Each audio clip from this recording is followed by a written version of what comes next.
প্রথমে যে কথা বলতে চাই, আজকে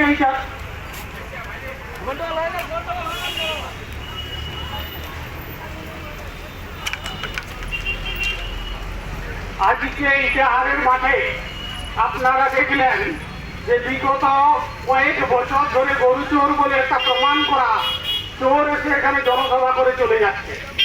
সেই ব্যক্তিটাই আজকে ডায়মন্ড হারবারের প্রার্থী হয়েছে। কিসের জন্য না পিছিয়ে দেয় 11 সালে কমলনাথে মাওবাদীদের হাত ধরে তিনি ক্ষমতায় এসেছিলেন। আজকে তিনি বলছেন যে আমাদের ইটাহার বিধানসভা মোশাররফ হোসেন তথা বিপ্লব মিত্রর নেতৃত্বে আমাদের এই বালুরঘাট লোকসভাকে জিতাতে হবে। অথচ বিপ্লব মিত্র গতকাল গঙ্গারামপুরের সভায় বলছে যে আমাদের সভাপতি, পঞ্চায়েতের প্রধান, পঞ্চায়েতের সভাধিপতি, পঞ্চায়েতের পরিষদের সভাধিপতি প্রত্যেকেই যদি আপনারা নিজের এলাকায় ভোট না করতে পারেন তাহলে আপনাদের পদ চলে যাবে। পদগুলো তো গণতান্ত্রিক ভাবে দেওয়া হয়েছে, এগুলো তো বিপ্লব মিত্রে অনুদানে দেওয়া হয়নি। প্রত্যেকে তাদের নিজের যোগ্যতা অনুযায়ী ভোটে জিতেছেন। কিভাবে জিতেছেন সেটা আমরা দেখেছি। কত পঞ্চায়েত নির্বাচনে আজুর বলে একটা অঞ্চল ছিল, আমরা সেখানে দিন কয়েক ধরে প্রচারে আছি। তার পাশে আত্রেয়ী বলে একটা নদী আছে, সেই জায়গায় গত পঞ্চায়েত নির্বাচনের ব্যালট মৎস্যজীবীদের জালে উঠছে। ভোট কোথায় দিয়েছেন আপনারা? ভোট সঠিক জায়গায় আপনারা দিয়েছেন, কিন্তু গণনা হয়েছে আত্রেয়ী নদীর মৎস্যজীবীদের জালে। আর আসল ভোট দিয়ে হয়েছে বিডিও অফিসের সংরুমে, সেখানে বিডিও সমেত জড়িত, থানার পুলিশ আইসি সমেত জড়িত। আজকে এখানে অনেক সিভিক ভলেন্টিয়ার ডিউটি করছেন, তাদের মাথায় হাত ঘুরিয়ে তারা আইসিরা ডিউটি করে নিচ্ছেন ভুরি ভুরি টাকা এবং ঘুষ খাচ্ছেন। আবগারি দপ্তরের সমেত সব জায়গায় যে দুর্নীতির জায়গা উঠেছে, আজকে সারা পশ্চিম বাংলার মানুষের মধ্যে একটা হাহাকার ধরে গেছে। আপনাদেরকে তাই বলছি, আগামী 26 এপ্রিল আমাদের এই পশ্চিমবঙ্গ প্রদেশের সভাপতি, রাজ্য বিজেপির সভাপতি ডক্টর সুকান্ত মজুমদার বালুরঘাট লোকসভার বিজেপি প্রার্থী ডক্টর সুকান্ত মজুমদারকে পদ্মফুল চিহ্নে ভোট দিয়ে বিপুল ভোটে জয়ী করুন। অথচ বিপ্লব মিত্র কালে গঙ্গারামপুরে বলছে যে আপনারা সবাই ভুলবশত করে বলছে না, মানসিক বিভ্রম করেছে জানি না, যে আপনারা সবাই অনেকেই জুটেছেন পদ্মফুল চিহ্নে ভোট দিয়ে বিপুল ভোটে তৃণমূল কংগ্রেসকে জয়ী করুন। আরে পদ্মফুল চিহ্ন তৃণমূল কংগ্রেস হয় নাকি? আমরা কি বলতে পারছি? এটা নয়, মানসিক বিভ্রম উনি জেনে গেছেন যে আমি লড়াইয়ের মাঠ থেকে সরে গেছি, আমার আর কিছু করার নেই। সে সব প্রয়োগ আমাকে ইটাহার থেকে করতে হবে। ইটাহারে অনেক সংখ্যালঘু ভোট আছে, সেই সংখ্যালঘু ভোটে মানুষদেরকে যেভাবে হোক ভোটটা আমাদেরকে টাকা দিয়ে কিনে নিতে হবে। তাই সংখ্যালঘু মানুষদেরকে বলছি, মা বোনেদেরকে বলছি, আপনারা নিজের ভোট নিজে দেবেন। আপনাদেরকে শুধু মমতা ব্যানার্জি ভোট ব্যাংক হিসেবে ব্যবহার করেন, আর কিছু উপহার নয়। শুধু লক্ষ্মীর ভান্ডার নয়, লক্ষ্মীর ভান্ডার ছাড়া অনেক কিছু আছে। পশ্চিমবাংলার বাইরে 18টা রাজ্যে, ভারতবর্ষের 18টা রাজ্যে বিজেপি ক্ষমতায় আছে, সেখানে 3000 টাকা করে মহিলারা ভাতা পান।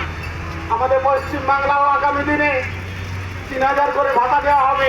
যারা সংগ্রাম করছেন, ভারতীয় জনতা পার্টি সমাজসেবী যারা লড়াই করছেন, তাদেরকে সংগ্রামী ভাতা দেওয়া হবে। বেশি কিছু আমি আর বলতে চাই না। আমার পূর্ববর্তী বক্তারা অনেক কিছু বললেন, আমার পরবর্তীর বক্তারাও আছেন। নির্বাচন কমিশনের ক্যামেরা চলছে, দালালি চলছে, বিডিওর নেতৃত্বে সব জায়গায় দালালি চলছে, প্রিসাইডিং অফিসার সেট করা চলছে। আমি আমাদের বিজেপির সভাপতি, বুথ সভাপতি, বুথ কমিটিদের বলতে চাই, আপনারা ভোটের সময় নিজে বুথ এলাকা ছাড়বেন না। নিজে বুথে যে এজেন্টকে বসাবেন, 2 জন এজেন্ট থাকবে, প্রত্যেককে একটা সময় করে বিরতি দেবেন। বুথের ক্যাম্প করবেন 100 মিটার দূরে। নির্বাচন কমিশনের কোনো নিয়ম ভঙ্গ করবেন না। নির্বাচন কমিশন এখন ভারতীয় কেন্দ্রীয় কমিশন, এরা কোনো পার্টির নয়, কোনো পার্টির হয়ে এরা ভোট করবে না। আপনারা জানেন যে আজ থেকে 20 দিন আগে এখানে কেন্দ্রীয় প্যারামিলিটারি ভোট নেমে গেছে। যারা ভোট করতে এসেছে ভারতবর্ষের বুকে, তারা শুধু স্বচ্ছ ভোট চায়, তারা কোনো প্রচার করতে আসেনি। মানুষ যাতে স্বচ্ছ ভোট করতে পায়, ভোট যাতে লুট করতে না পায়, আত্রেয়ী নদীর মতো জলে যাতে ভোট নষ্ট, আত্রেয়ী নদীর মতো জলে যেন ভোট নষ্ট না হয়, সেরকম ইভিএমে কিন্তু আপনারা ভোট দেবেন আগামী 26 এপ্রিল 3 নম্বর বোতাম টিপে আপনারা বিজেপির প্রতীকে সম্মানীয় সুকান্ত মজুমদার বিজেপি মনোনীত প্রার্থী সারা ভারতবর্ষের 5-7 জন সাংসদের সরাসরি নির্বাচন হয়েছেন। তার বালুরঘাট লোকসভা থেকে ডক্টর সুকান্ত মজুমদার সাংসদ রত্ন পুরস্কার পেয়েছেন।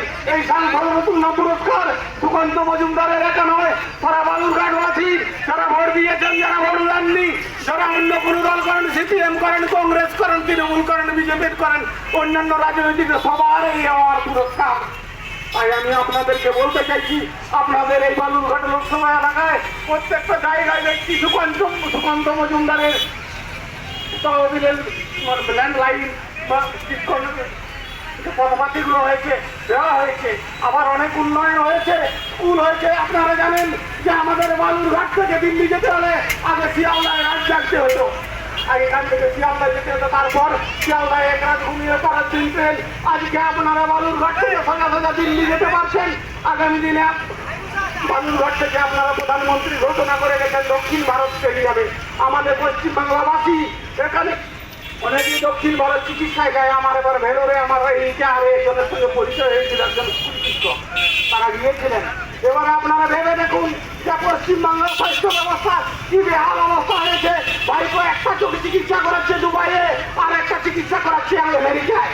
টাকা আর শেষ নেই। প্রত্যেকটা নেতা মন্ত্রী 2000 টাকার নিচে কোনো নোট নেই, তাদের বালিশের তলায়, লেপের তলায়, খাটের তলায়। অথচ এদিকে জেলে ট্রেন চলছে, ভিডিও করে পার ভ্রমণ পয়সা দিকে কাশ্মীরে গিয়ে প্রেমের ঝড় তুলেছে। অনুব্রত চড়াম চড়াম করে উড়ু বাতা ফেলিয়ে তিহার জেলে বাপ মেয়ে আর ঢুকে গেছে।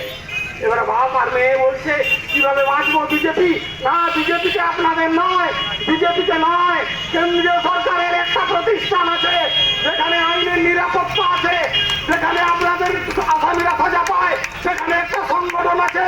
সেইখানে সেই সংগঠনের নাম হচ্ছে তিহার জেল। সেই তিহার জেলে আপনারা সংগঠন করবেন।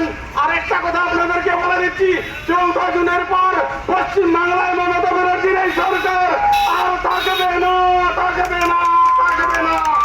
14 জুনের পর পশ্চিমবাংলার মন্ত্রিসভাটা তিহার জেলে যাবে। তিহার জেলে আগামী দিনের বাজেট হবে। ডিসেম্বরের আগে সরকারটা পড়ে যাবে। পশ্চিমবাংলায় 36টার বেশি আসন নিয়ে বিজেপি এখানে জিতবে, 36টার বেশি আসন পাবে। আমরা বালুরঘাট লোকসভা থেকে ভোটটা দিয়ে সুকান্ত মজুমদারের হাতে একটা পদ্মফুল তুলে দিয়ে আমরা মোদীজির হাতে একটা পদ্মফুল বালুরঘাটবাসীর হাত থেকে তার হাত থেকে তুলে দেবো, যাতে দেশের সামরিক শক্তি, যাতে দেশের অর্থনৈতিক শক্তি সমস্ত দিক দিয়ে গ্রোথ বৃদ্ধি হয়েছে। দিদিমণি অথচ বলছে রাজ্যে জিএসটি বাড়ছে, জিএসটি গ্রোথ, জিডিপি বাড়ছে, অথচ মদের দাম বাড়ছে, জিডিপি তো বাড়ে না। কোথায় বাড়ছে আপনার ইনকাম? একটা টোটোওয়ালাকে শুনছি আপনাদের নাকি এই এই বালুরঘাট এলাকায় পৌরসভাতে ট্যাক্স দিতে হয় টোটোওয়ালা। আমাদের পশ্চিমবাংলার আমরা জঙ্গলমহলের ছেলে, আমাদের তো ওই এলাকার টোটো ব্যক্তিদের টোটো যারা চালে তাদের তো ট্যাক্স দিতে হয় না, কোনো নাম্বার প্লেট হয় না। এগুলা তোলা আদায় ছাড়া আর কিছু নয়। যেসব টোটো শ্রমিক আছেন যারা টোটো চালিয়ে খাচ্ছেন, আপনাদের এই এলাকায় আবার একটা তোলা আদায় হচ্ছে যে নাম্বার প্লেট দেওয়া হবে, আপনাদের একটা ইউনিয়ন করা হয়েছে। এগুলো কিচ্ছু নয়, এগুলো ভাষা, এগুলো ভোট করার টাকা, নেতাদের তোলা আদায়, আর কিছু নয়। আপনারা তাই প্রত্যেককেই বলছি, প্রত্যেকটি মানুষ, অর্জন মন্ডলী, ভদ্রমন্ডলী, ক্রেতা বিক্রেতা, সমস্ত মানুষ ইটাহার বিধানসভা মন্ডল আছে, ইটাহার বিধানসভার 3টা মন্ডল আছে, কতগুলো পঞ্চায়েত আছে? 12টা পঞ্চায়েত আছে। তবে কি ওরা দখল করে নিয়েছে? কটা বিজেপি? একটা বিজেপি পেয়েছে। অথচ জঙ্গলমহলে আমাদের পঞ্চায়েতগুলো বিজেপি। জেলা পরিষদগুলো আমাদেরকে ঘাট ধরে বের করে দেওয়া হয়েছিল। আজ পর্যন্ত 11টার পরে পঞ্চায়েত সমিতি কাউন্টিং নতুন শেষ হয়ে গেছে, কাউন্টিং শেষ হয়ে গেছে 3টায়, 3টার পরে তো শুরু হওয়ার কথা। 11টার পরে জেলা পরিষদের গণনা হয়। শুনছিলাম বালুরঘাট বিধানসভার একজন বলছিল আমাদের কৃষ্ণ মান্ডি, যে এসটি মোর্চা জেলা গিয়ে থাকে, তাকে নাকি বের করা দিয়ে দেওয়া হয়েছে। 1800 ভোটে মাত্র হেরেছে। বলার কিছু অবকাশ নেই। একটা জেলা পরিষদে যেখানে 50,000-এর বেশি ভোট থাকে, বিভিন্ন এলাকায় জেলা পরিষদ ভোটেই হয় না। ডায়মন্ড হারবার, মথুরাপুর, জয়নগর, কুলতলি, বাবরা, বসিরা, এগুলোতে তো পঞ্চায়েত ভোটেই হয় না। আগেই ভোট হয়ে গেছে স্ট্রং রুমে, আগেই ব্যালট বাক্স দেওয়া আছে। মা বোনেরা আপনারা দেখছেন